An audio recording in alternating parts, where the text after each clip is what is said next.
নমস্কার, আমি শ্রী মিলন অধিকারী। দেখতে থাকুন শ্রী মিলন অধিকারীর চমৎকার টোটকা। চ্যানেলটিকে সাবস্ক্রাইব, লাইক এবং শেয়ার, কমেন্ট বক্সে অবশ্যই কমেন্ট করবেন।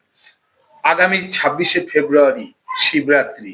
এই শিবরাত্রির পুণ্য লগ্নে মা আর বাবা অর্থাৎ শিব পার্বতীর মিলন ক্ষেত্র হয়ে থাকে।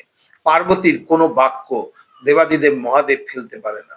তাই ওই দিন আপনার মনের ইচ্ছা, মনের বাসনা, যে যতটি উপবাস করতে পারে, যে যতটি ভক্তি দেখাতে পারে, দেবাদিদেব মহাদেব তাকে ততটাই ফল দিয়ে থাকে। তা আপনি কি করবেন?